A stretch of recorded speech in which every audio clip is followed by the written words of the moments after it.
Ya, shalom Bapak Ibu yang dikasih Tuhan. Ya, kita mengucap syukur atas kasih setia yang Tuhan berikan, karena besar setia daripada Allah sehingga Tuhan boleh tibakan kita di tempat ini bersama-sama dalam kebaktian sore hari ini. Mengucap syukur di dalam bulan penginjilan boleh terjadi di dalam gereja Cikarang ini, sehingga kami semua rekan-rekan jemaat boleh memikirkan pekerjaan Tuhan yang Tuhan percayakan bagi gereja.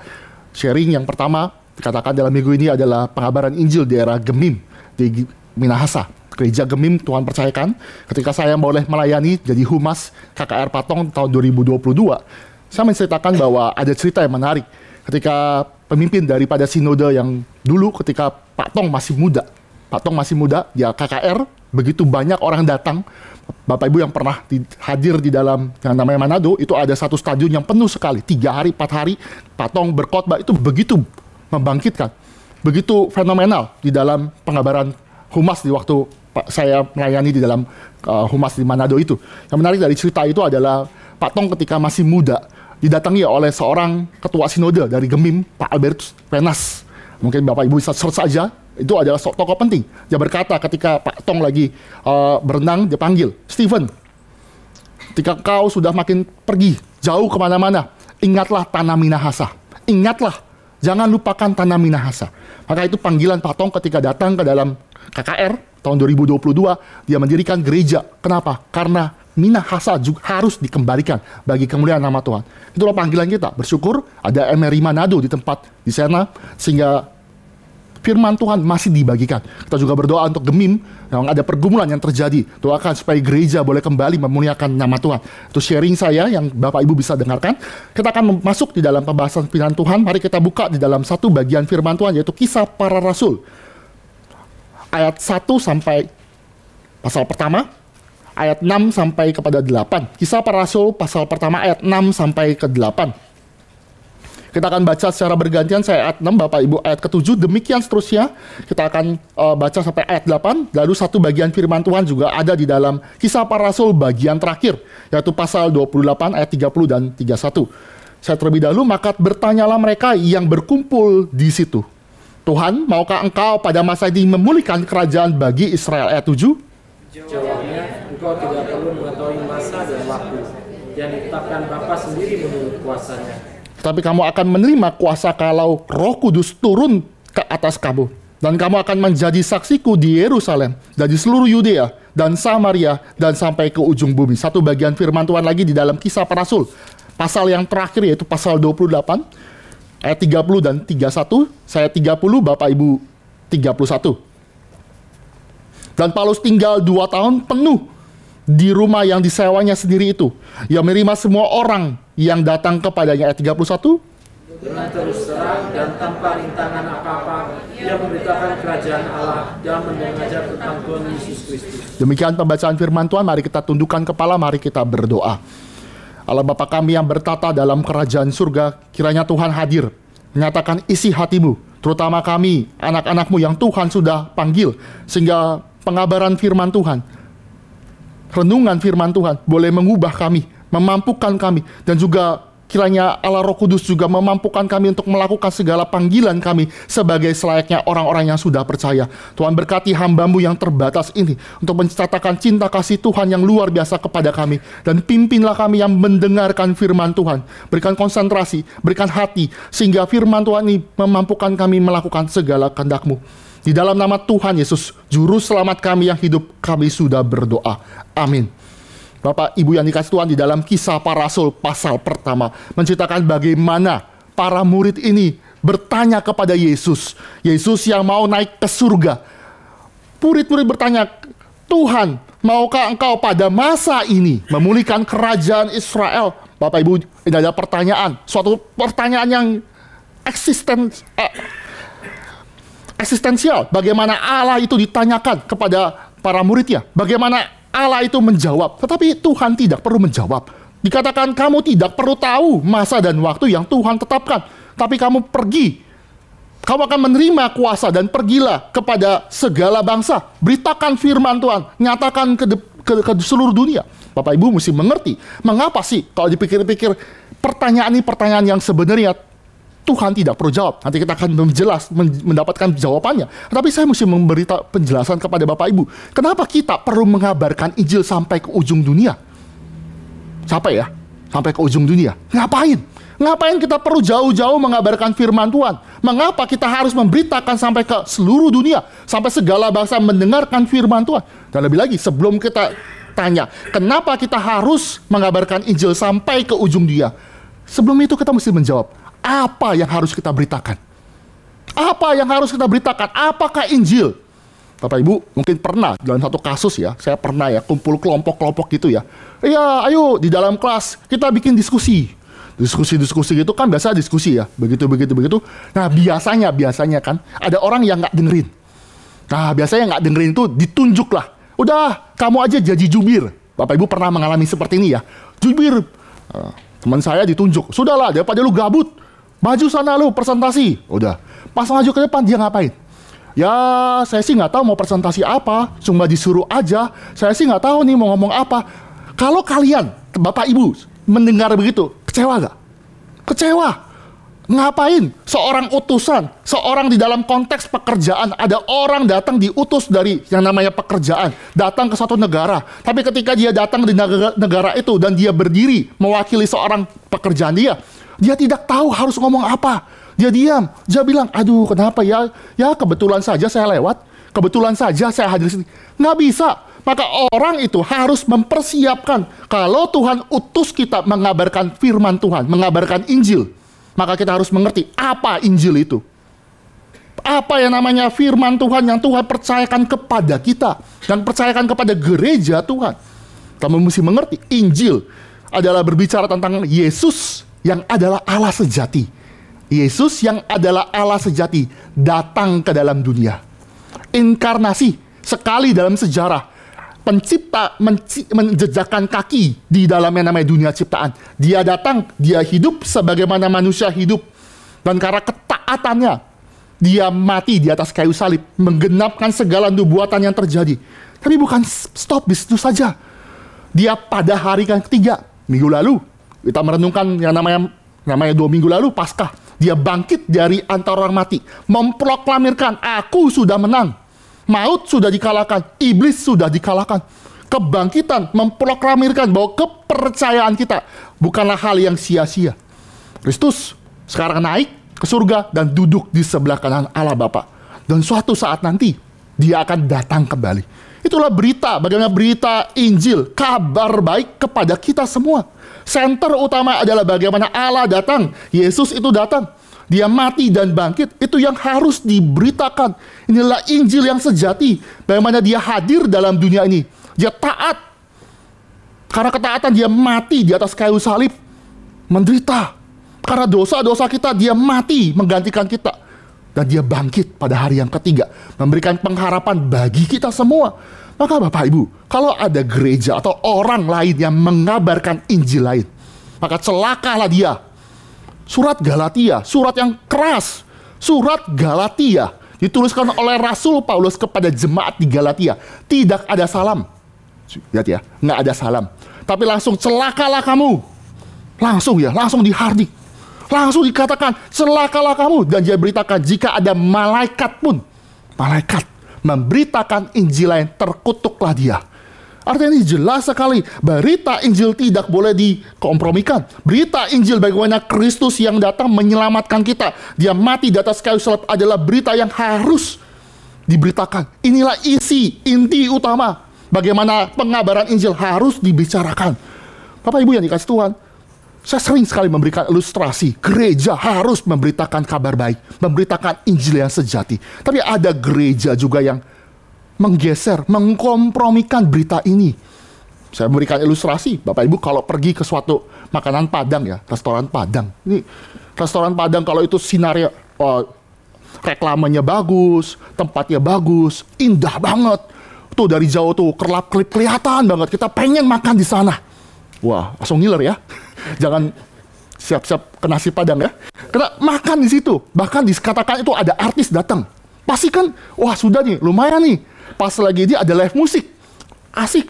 Tapi ketika masuk ke dalam ke restoran itu tidak ada yang namanya nasi Padangnya, nggak ada ayam pop, nggak ada rendang, nggak ada perkedel, nggak ada yang lain.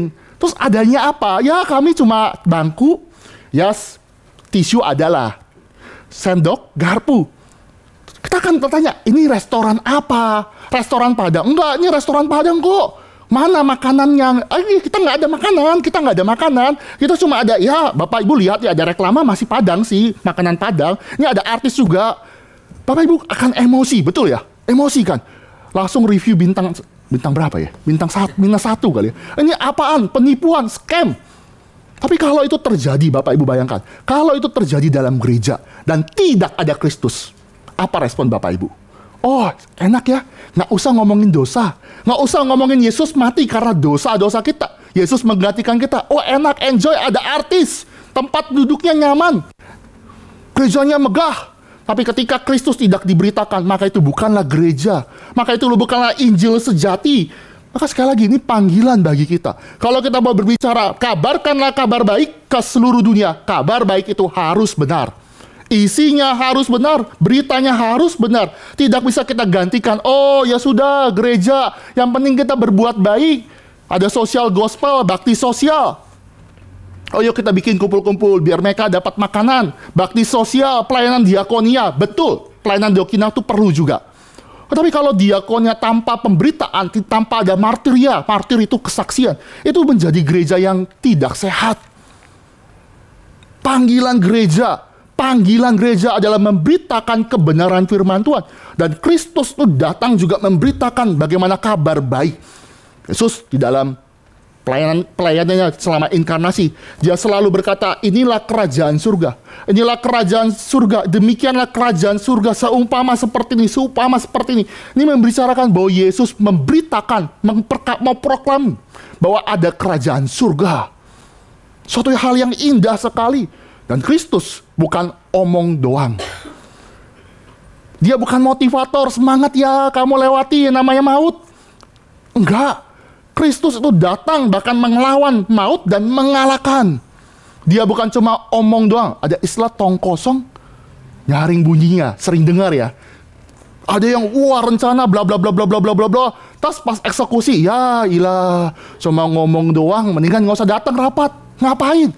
Tapi Yesus tidak. Yesus tidak. Mengapa kita berani memberitakan dengan berlantang, dengan suatu sukacita? Yesus Kristus menjadi sumber keselamatan kita. Karena dia melakukannya. Dia berkata dan perkataannya benar. Dan perbuatannya benar. Di dalam kayu salib, dia berbicara ada kasih. Kasih. Kita harusnya disalibkan. Karena dosa kepada Tuhan, harusnya kita disalibkan. Tetapi Kristus menggantikan kita. Satu sisi, salib juga menjadi gambaran bagaimana murka Allah yang adil dilimpahkan kepada manusia berdosa. Disitulah salib ada kasih dan juga keadilan Allah di saat yang sama. Karakter Allah nyata dan itu terjadi bukan semata-mata suatu filosofi, gambaran-gambaran filosofi, ide-ide religi. Enggak. Dia adalah Allah yang kasih dan dia membuktikan kasih. Banyak agama yang mengajarkan kasih, tapi tidak memberikan bukti. Banyak agama yang mengatakan Allah itu adil, suci. Tapi ternyata pengikutnya pun juga tidak melakukan kesucian. Kristus itu sendiri, Allah itu sendiri menyatakan dengan benar dengan hidup suci. Dia dicobai dan tidak berdosa. Injil berbicara kerajaan surga. Bahwa suatu saat nanti Yesus akan datang kembali. Yesus akan datang kembali. Jadi Injil bukan bicara, kamu ini kalau mau selamat, percaya Yesus. Enggak, itu terlalu sempit. Injil bukan bicara, kamu kalau percaya Yesus sekali, hidup kamu baik-baik saja, nanti masuk surga. Lihat ya, ini ketika yang namanya pelayanan ya, kadang-kadang kan enak juga ya, percaya Yesus dapat. Ada orang yang hampir hidupnya meninggal ya, mau meninggal ya. Dia kenapa percaya Yesus? Ya karena oke lah, kalau saya percaya Yesus, saya dapat namanya tiket masuk surga. Terus ketika suatu kali itu ada juga yang memberikan kabar baik juga versi agama lain. Kenapa kamu percaya firman Tuhan yang ini dari agama lain? Ya nggak apa-apa lah, kalau saya dapat 2 tiket kan lumayan ya. Kalau misalnya Yesus itu ternyata bukan juru selamat yang asli, kan saya ada agama lain. Enggak, Yesus mengatakan bahwa satu-satunya adalah Dia. Satu-satunya adalah melalui Yesus Kristus. Yesus bukan kuda putih ya. Kuda putih itu paling kuat loh. Di dalam games atau di dalam apa tuh mitologi itu kuda paling kuat. Jadi kalau kita percaya Yesus, pasti agama lain tuh mungkin kudanya cuma sampai setengah meter terus mati di tengah jalan. Enggak, kerajaan surga berbicara juga bagaimana kita melakukan pekerjaan Tuhan. Kerajaan surga, bagaimana kerajaan surga makin lama semakin melebar di dalam dunia. Maka doa Bapa kami, datanglah kerajaanmu di bumi seperti di surga. Jadilah kehendakmu. Itu berbicara mengenai kerajaan surga. Itu hadir di tengah-tengah dunia. Kerajaan surga ya. Kerajaan surga berarti berbicara ada raja. Raja yang memerintah, yaitu Yesus itu yang memerintah. Dan perintah itu tidak bisa ditolak. Lihat ya. Kehendak Tuhan tidak pernah ditolak. Raja memerintah. Ya mungkin di dalam dunia ini kita, sudahlah, dia juga nggak tahu saya lakukan apa, saya pulang ke rumah, dia tidak lakukan. Tetapi dalam prinsip kerajaan surga, ketika raja di surga, segala kehendak dia di surga terjadi. Maka demikianlah kita menjadi agen, menjadi perwarta daripada kerajaan surga, supaya kehendak Tuhan hadir di dalam dunia. Supaya kehendak Tuhan itu tidak blur. Kita hadir menyatakan kerajaan surga. Nanti kerajaan surga, kerajaan yang terlihat oleh mata. Di dalam surat Wahyu, kitab Wahyu, kerajaan, ada kerajaan Yerusalem baru, itu terlihat dan ada raja, yaitu Yesus yang memerintah, yang kasat mata. Kerajaan ini adalah kerajaan yang ruling, yang memerintah selama-lamanya. Maka balik lagi, saya menjawab pertanyaan. Kalau gitu pertanyaan daripada Tuhan kepada Yesus, murid kepada Tuhan Yesus, dikatakan bahwa Tuhan, maukah engkau memulihkan kerajaan daripada kerajaan Israel? Perkataan itu terlalu sempit. Perkataan itu terlalu mengecilkan kerajaan surga. Karena di dalam hati daripada murid, dia hanya lihat kerajaan surga hanya di dalam letak geografis, cuma aja di Israel. Enggak. Atau dikatakan kerajaan Israel cuma dari etnis tertentu, yaitu Yahudi, dan minoritas, yaitu ada orang-orang sekitar daripada orang-orang Yahudi, orang-orang sekitar Yahudi. Atau dikatakan ini kerajaan politik saja.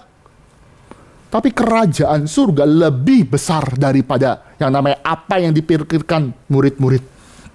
Kerajaan surga berbicara kerajaan spiritual. Dia memerintah, dan kerajaan spiritual itu adalah bersifat kekal. Dia melahirbarukan manusia. Hati daripada orang-orang berdosa diubahkan. Kerajaan bagaimana Allah itu adalah Allah yang selama-lamanya, yang tidak berkesudahan. Kerajaan yang berkuasa. Maut sudah dikalahkan. Roh Kudus hadir memberikan kita hidup. Dia menyatakan otoritas kepada gereja, kepada kita semua, menyatakan otoritas yang begitu indah. Ya, kerajaan yang berkuasa mengalahkan maut. Bapak Ibu, kalau namanya setiap kali KKR regional, saya selalu memberikan contoh di mana manusia sepanjang zaman pasti akan kalah dengan namanya maut. Siapa? Superman pun mati.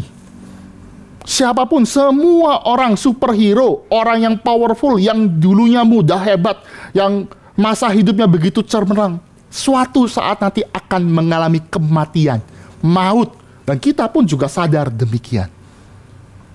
Maka oleh sebab itu, ketika Kristus masuk ke dalam kerajaan maut, dia memporak-porandakan kerajaan maut. Dia, ya ini salah satu tafsiran yang saya percaya, adalah dia menancapkan, ini sudah dikalahkan. Dia menang, maka maut sudah tidak lagi berkuasa. Sengat maut sudah tidak ada lagi. Dia mengalahkan musuh terbesar dari manusia yang tidak bisa dikalahkan oleh siapapun. Tadi sudah saya mention, kerajaan ini bukan kerajaan yang hanya bersifat geografis saja, atau kerajaan yang kecil saja, tidak. Tetapi kerajaan yang universal, segala bangsa, universal, segala yang namanya bahasa, suku, bahasa, bangsa, semuanya hadir.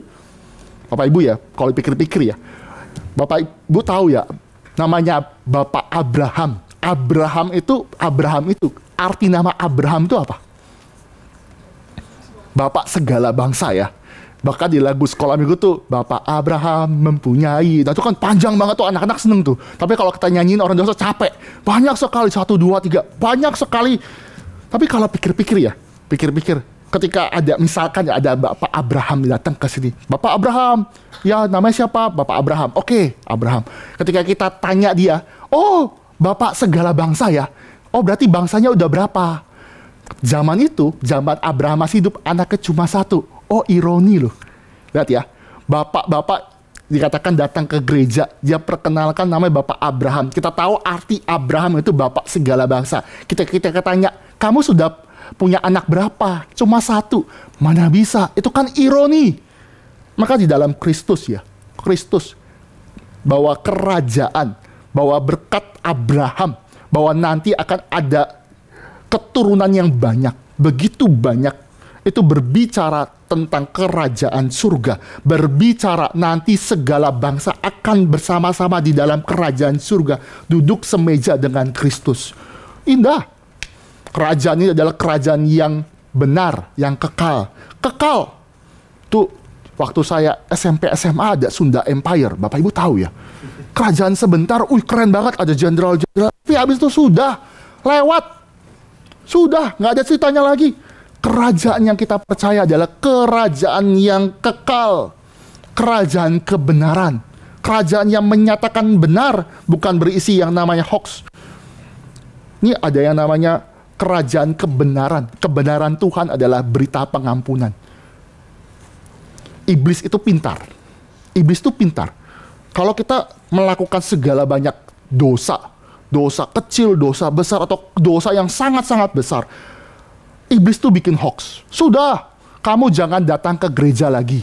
Sudah, kamu tidak perlu lagi namanya berdoa, baca firman Tuhan atau baca Alkitab. Sudah, karena Tuhan tidak pernah mengampuni kamu. Sering ya, kadang-kadang iblis itu meragukan. Saya sudah berdosa begitu berat.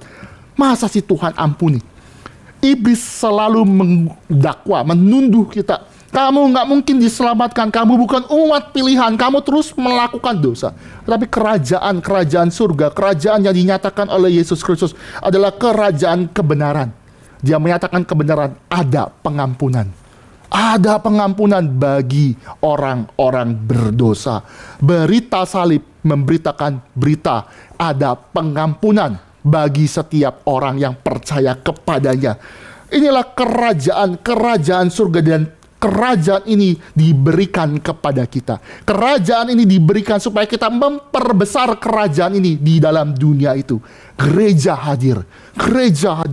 Maka tadi poin pertama saya bicara bahwa kalau kita diutus sampai ke ujung bumi, maka kita harus tahu apakah Injil, apakah kerajaan surga itu, apakah yang harus kita beritakan. Selanjutnya poin kedua, siapakah yang harus memberitakan? Siapa yang harus memberitakan? Sekali lagi, saya memberikan ilustrasi yang sama. Kalau di dalam yang namanya grup diskusi lagi sama ya, grup diskusi kan. Ketika kumpul-kumpul lagi, ada orang yang bikin segala sesuatu. Biasa yang jadi jubir tuh sulit, betul ya? Ayo kamu aja yang maju. Enggak, kamu aja. Kita kadang-kadang suka tunjuk-tunjukkan, betul ya? Terus kadang-kadang kalau nggak dapat atau deadlock, home pimpa lah ya. Atau apa ya, pakai apa, cara apa saya nggak tahu juga, pakai putar dadu atau apa gitu, kita pakai undian. Tapi kita percaya bahwa kabar baik ini dipercayakan kepada orang yang Tuhan tetapkan. Tuhan tetapkan, bukan asal pilih. Bukan orang yang dikatakan, oh sudah, ini gara-gara nggak ada orang, Tuhan panggil dia. Enggak. Tuhan sudah persiapkan dan Tuhan tetapkan. Memang diberikan pertama kali kepada para rasul, murid-murid pertama, kepada orang-orang di lingkaran Yesus, ada 120 orang. Tapi itu diperbesar kepada gereja. Mereka adalah saksi mata, dan di dalam kesaksian mata ini kita berdiri. Saksi mata ini memberitakan, dituliskan dalam Alkitab, dan berdasarkan itulah kita memberitakan kabar baik, menjadi saksi bagi Tuhan. Memberitakan kabar baik. Ini indah loh ya, indah. Tuhan pakai yang namanya Petrus kan penjala ikan. Bapak Ibu tahu ya cerita itu ya. Petrus penjala ikan. Terus akhirnya Tuhan panggil Petrus, panggil saudara-saudaranya yang juga nelayan untuk menjadi profesi baru, penjala manusia. Ada kontras penjala ikan dengan penjala manusia. Penjala ikan ya Bapak Ibu, anggap aja sebagai nelayan ya, sebagai nelayan. Kalau penjala ikan, ikannya awalnya hidup, jadi mati gara-gara dijala. Tapi kalau penjala manusia terbalik. Manusia yang mati karena dosa dijala oleh kebenaran firman Tuhan dan dia dihidupkan. Lihat ya, ada perbedaan, dan tugas daripada Petrus adalah tugas yang mulia yang Tuhan percayakan kepada para rasul dan juga diteruskan kepada gereja sepanjang zaman. Panggilan bagi gereja, panggilan bagi kita semua, panggilan supaya kita menjadi saksi kebangkitan Yesus, pekerjaan Yesus, semuanya itu harus kita beritakan. Nah ini kita juga mesti lihat ya, kan ngomongin kerajaan surga, namanya kerajaan surga perlu tentara, betul ya?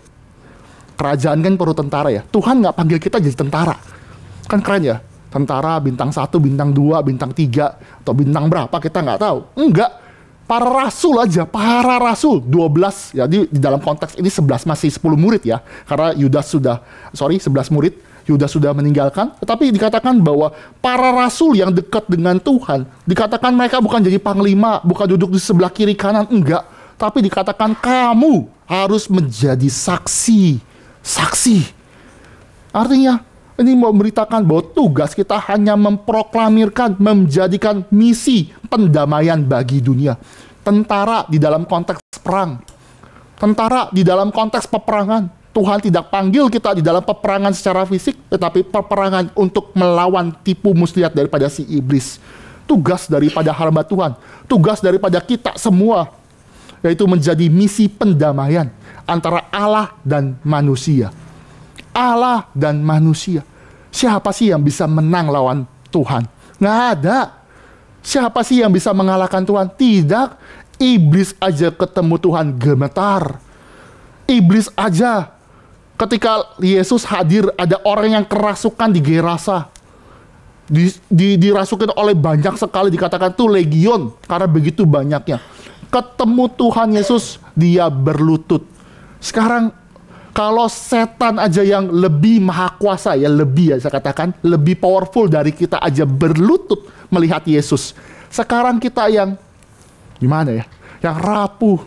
Yang kalau misalnya udah berumur naik tangga sini mungkin udah sakit, encok, mau lawan Tuhan. Nggak mungkin. Tapi berita pengampunan, menjadi saksi Kristus, berarti bicara misi pendamaian. Bisa bersaksi, artinya menyatakan bahwa ada keselamatan dan itu dipercayakan kepada kita. Berita Injil, berita. Makanya dikatakan di dalam Kisah Para Rasul, Tuhan akan memberikan kuasa, yaitu Roh Kudus turun, sehingga kamu menjadi saksiku di Yerusalem, di Yudea, Samaria sampai ke ujung bumi. Ini memberitakan bahwa Tuhan tidak pernah meninggalkan kita. Tuhan berikan namanya Roh Kudus yang memampukan kita untuk melakukan kabar baik. Ini penting ya. Roh Kudus tuh hadir. Roh Kudus tuh hadir juga. Karena apa? Ini menyatakan kontinuitas daripada pekerjaan Tuhan.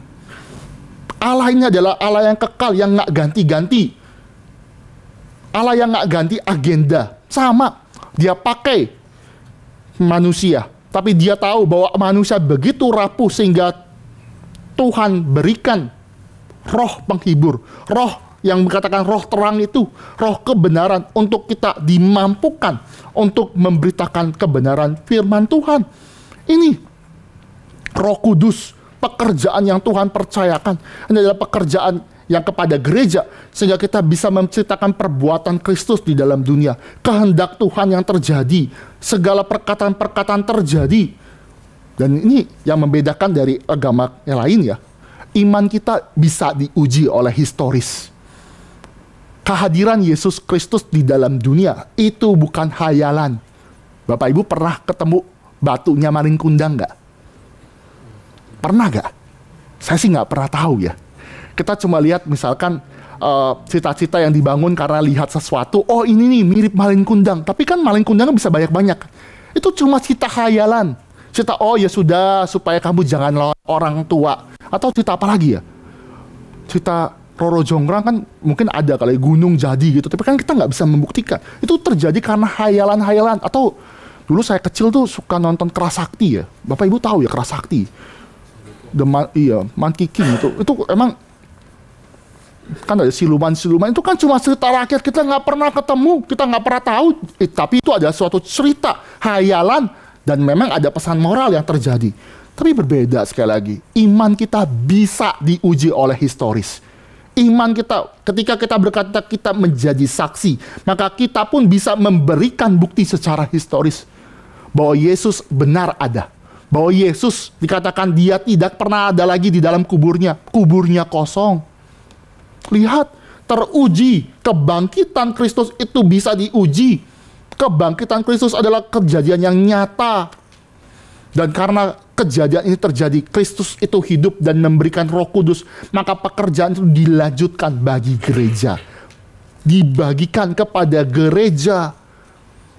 Ini kan kita lihat ya, Yesus Kristus kan ketika dia masuk ke dalam pelayanan publik, dia masuk dulu ke dalam namanya Sungai Yordan, dibaptis oleh Yohanes Pembaptis. Maka muncullah yang namanya Roh Kudus menyerupai rupa merpati, burung merpati. Sama, gereja itu hadir, sama polanya. Polanya adalah ketika ada pencurahan Roh Kudus, artinya dalam Pentakosta, maka saat itulah gereja sudah melakukan pelayanan publik. Titik awal pelayanan publik, memberitakan firman Tuhan, memberitakan adanya kabar baik bagi seluruh bangsa. Suatu sukacita yang begitu indah. Dan Roh Kudus itu memampukan kita untuk berkata-kata dengan berani dan benar. Kadang-kadang kita susah loh berkata-kata.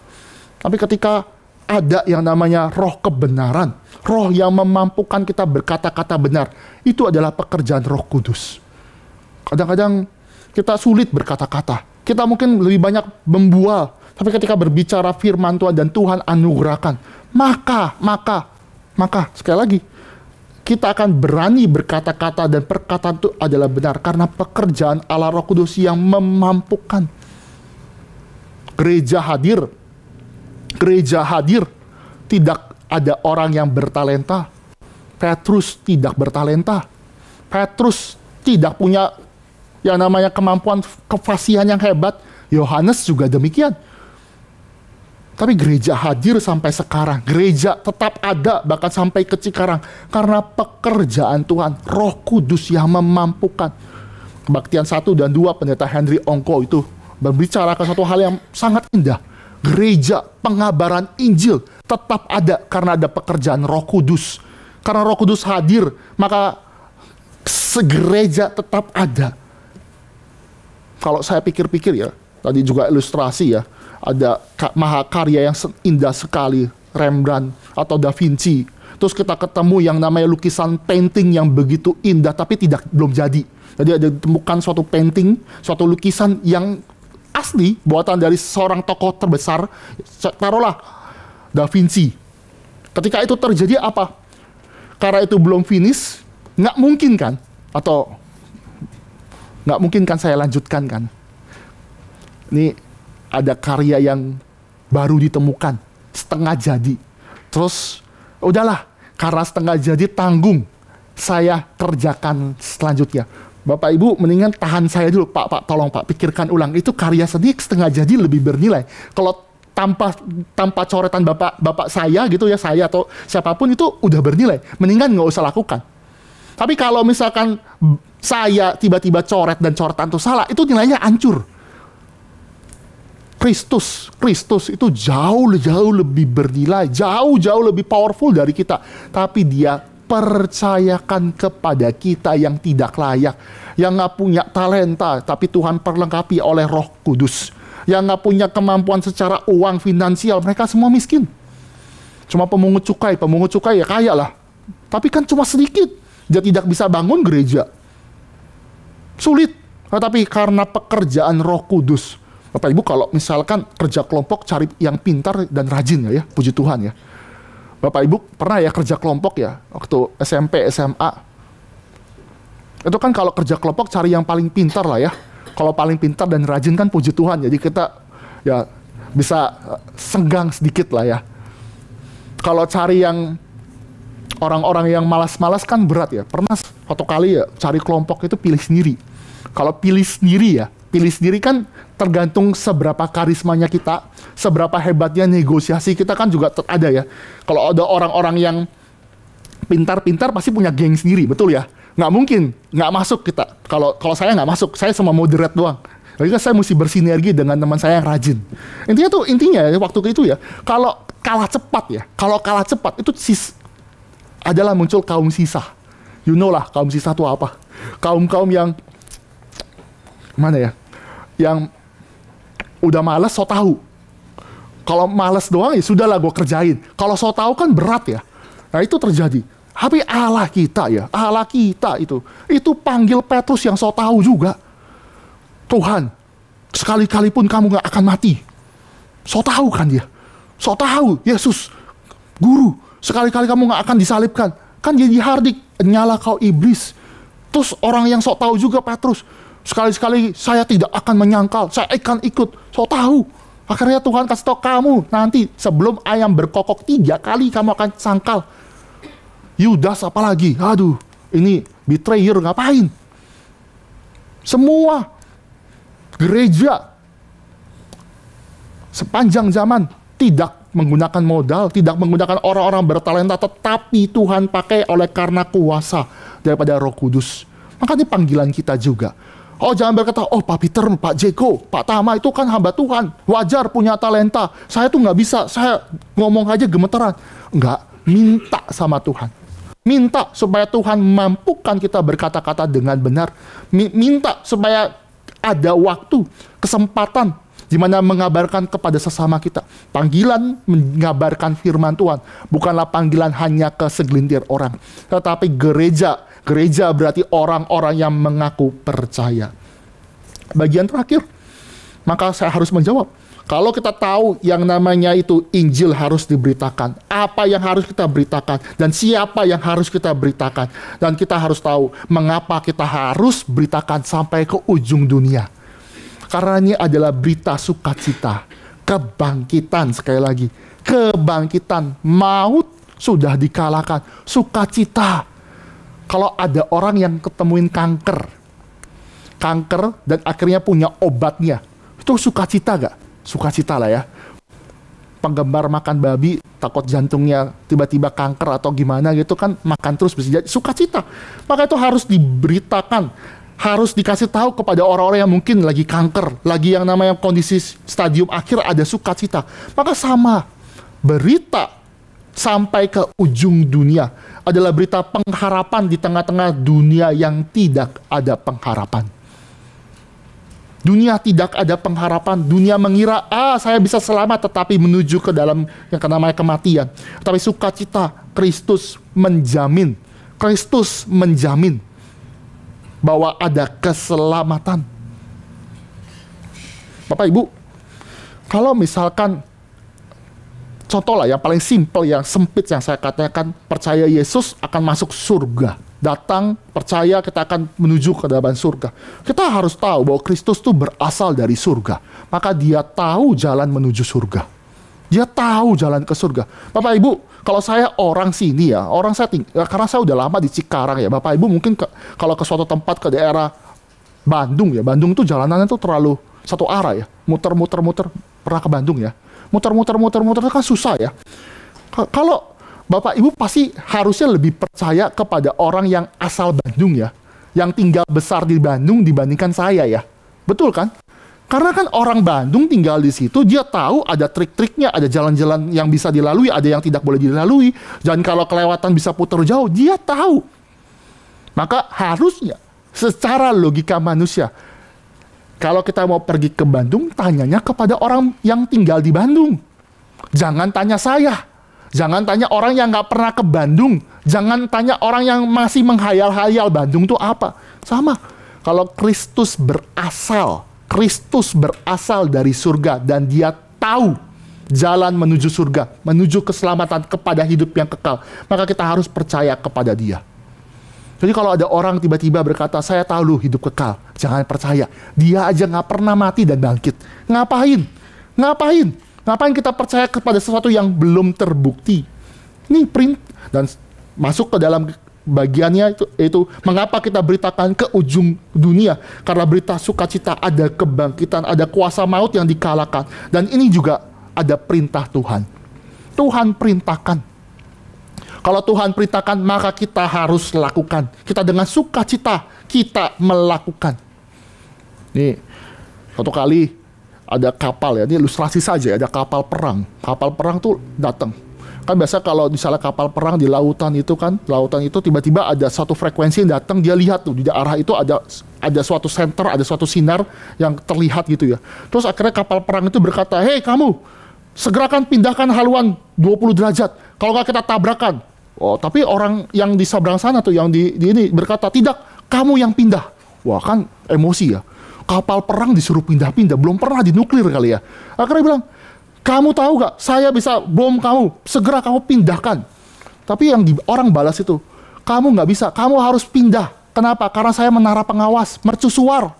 Bapak Ibu ngerti maksud saya? Mercusuar berarti dia mengarahkan otoritasnya, walaupun kamu kapal perang, walaupun kamu punya angkatan bersenjata. Tapi kalau menara pengawas mengarahkan kamu jangan ke sini, lewat jalan lain, itu berarti ada suatu perintah otoritas yang lebih tinggi. Ketika Kristus memberikan perintah, "Pergilah, kabarkanlah kabar baik dari Yerusalem, Yudea, Samaria sampai ke ujung bumi." Itu adalah perintah dari Raja dan kita harus lakukan. Perintah yang harus kita dengan sukacita kabarkan kepada seluruh dunia. Maka kalau dilihat di dalam Kisah Para Rasul adalah volume kedua dari Injil. Ya Lukas itu Injil yang maksudnya buku pertama itu Injil Lukas, volume kedua adalah Kisah Para Rasul karena penulisnya sama. Lukas membicarakan kepada kita bahwa Kisah Para Rasul adalah kisah bagaimana kontinuitas daripada Allah yang sama yang membangkitkan orang-orang percaya. Kalau jilid pertama berbicara tentang Yesus yang mati, pekerjaan Yesus Kristus. Jilid kedua, Kisah Para Rasul adalah kisah Roh Kudus yang memakai gereja untuk memberitakan kabar baik. Dari Yerusalem ke Yudea, Tuhan bangkitkan loh. Ini kan kalau dilihat nih kata-kata dari Yudea, dari Yerusalem, Yudea sampai ke ujung bumi itu berbicara suatu kalimat tesis statement. Nanti dalam buku ini Tuhan akan genapkan bahwa yang namanya orang-orang percaya akan hadir di Yerusalem. Kapan itu? Ketika Petrus itu berbicara, berkhotbah kepada 3.000 orang dan banyak orang bertobat di dalam Yerusalem. Kapan Samaria itu terjadi? Kapan di mana orang-orang Samaria yang lingkaran lebih jauh dari Yerusalem itu mendapatkan kabar baik? Tuhan pakai yang namanya Stefanus mati. Setelah Stefanus mati, apa yang terjadi? Itu muncul yang namanya diaken, namanya Filipus. Diaken itu pelayan meja. Dia pergi ke Samaria. Di Samaria itu ngapain? Dia mengabarkan kabar baik di Samaria. Dan Filipus juga indah sekali ya. Dia kan udah kabarkan di Samaria. Samaria kan semua orang jadi percaya gara-gara si Filipus itu ya. Kan keren ya, jadi pengkhotbah besar ya. Sekali khotbah tuh semua orang dengarin. Tapi karena ketaatan yang sangat indah, perintah Tuhan, Filipus itu disuruh malaikat Tuhan beritakan kepada sida-sida Ethiopia. Sida-sida Ethiopia itu, sida-sida itu adalah gini, permaisuri itu kan punya yang namanya ajudan. Nah, supaya ajudannya itu nggak menyeleweng kepada si ratunya, permaisurinya, maka dikebiri. Oke ya. Di dalam Alkitab, orang yang dikebiri tidak boleh masuk ke dalam rumah Tuhan. Jadi, sida-sida Ethiopia itu kemungkinan besar adalah orang kaya. Karena dia punya gulungan kitab Yesaya. Gulungan tuh mahal ya. Punya gulungan tuh mahal pada zaman itu. Kertas kalau sekarang dilempar-lempar. Anak saya lempar-lempar. Tapi kalau dulu tuh bener-bener mahal.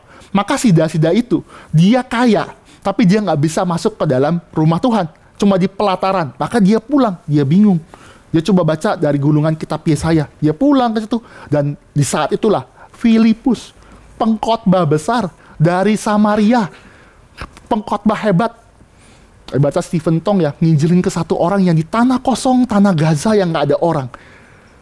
Kan utus aja lah Pak Peter lah, kalau yang kecil-kecil. Enggak, karena ketaatan dari Filipus, dia memberitakan kepada satu orang, kepada orang sida-sida Ethiopia. Itu badannya mungkin besar ya. Badannya besar loh. Badannya sida-sida nggak mungkin kecil kan. Kalau ajudan tuh badannya kecil, kurang masuk logika saya. Kasih kan gede ya. Gede, hebat, kaya.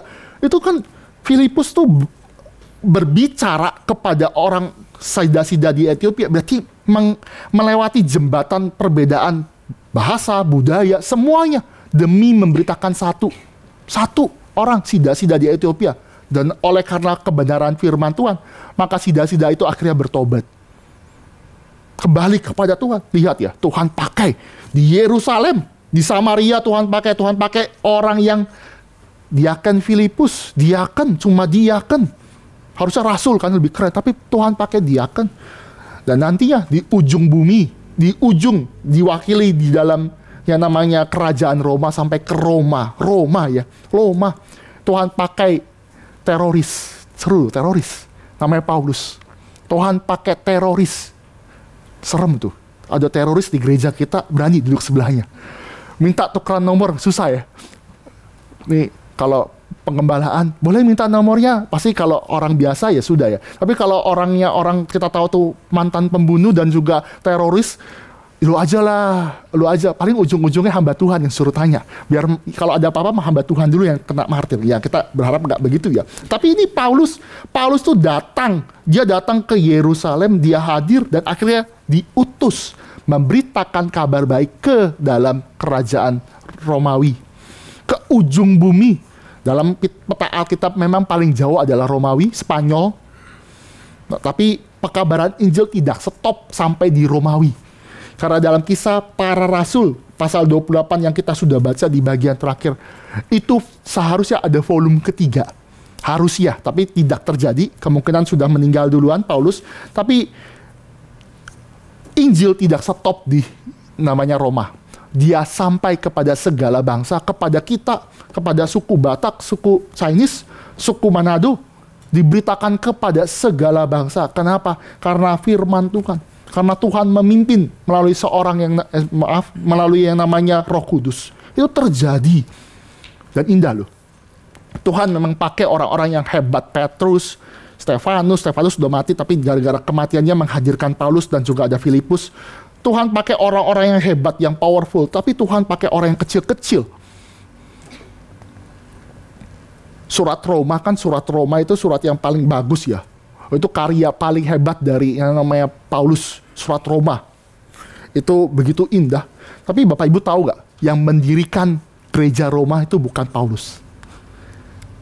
Yang mendirikan gereja di Roma itu bukan Paulus. Tapi dia karena cinta kepada Tuhan dan jemaat, maka dia memberikan surat kepada Roma. Aku pengen lo ke Roma, tapi nggak bisa. Maka aku kirimkan surat ini dulu. Dan surat itu memberkati sepanjang zaman. Artinya apa? Yang bangun gereja Roma itu tidak dicatat dalam Alkitab. Nggak penting, nggak tahu. Tapi Tuhan izinkan itu terjadi. Artinya mungkin banyak sekali orang-orang yang tidak dicatatkan di dalam Alkitab. Dan banyak pastinya yang Tuhan pakai untuk mendirikan gereja. Untuk mengabarkan Injil.